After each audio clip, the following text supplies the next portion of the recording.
Hello, One League. My name is Prince Abata.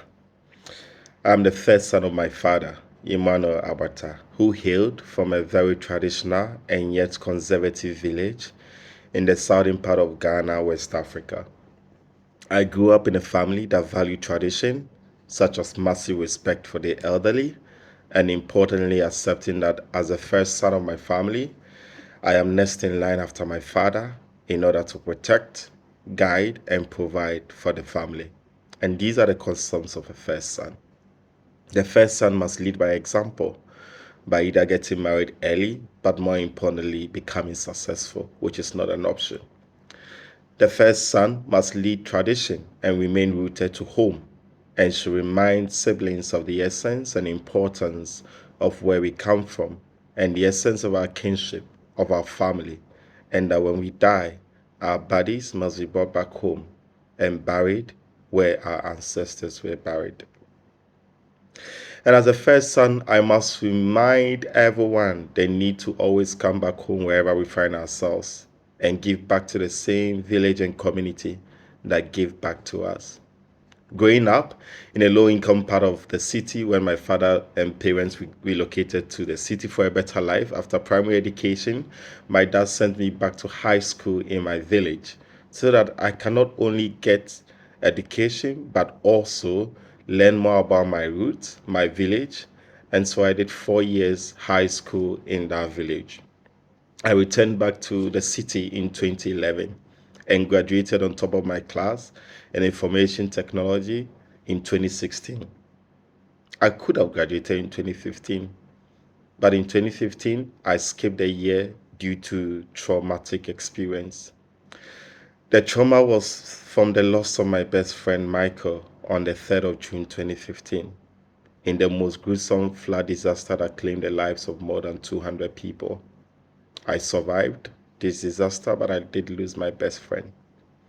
The reason for the flood was due to the main drainage systems in Accra, which are open drainage systems. They were choked with plastic waste, and hence this led to flooding that claimed the lives of over 200 people. I started a massive movement in 2016, post my traumatic experience, to start collecting plastics and recycling them. Fast forward, the movement was to tackle plastic waste. 7 years down the line, in 2022, I went on to have built the largest plastic collection and recycling factory for plastic here in Ghana. The company, Coliba, today employs more than 107 workers, of which 80% of them are women, and currently recovers more than 330 million bottles every single year. In 2022, Coliba, my company, was adjoined the most impactful company in 2022. And also, I was named top 10 African business heroes by the Jack Ma Foundation. My mission is very specific and singular. I want to be known as the father of waste management and recycling on the African continent, but more importantly, to ensure that Africa achieves its sustainable development goals and targets in the area of climate change by reducing, recovering, and fully recycling every single waste. I'm applying for One League scholarship because it's a program that has been specially developed for change makers like me that have remained rooted in our communities, striving for change, but also wants to get a world-class education for a continuing fight and struggle against climate change. And I believe that the One Lake Scholarship will give me the tools and education and platform and network to do just that. And so join me and let's make the African continent plastic free. Thank you.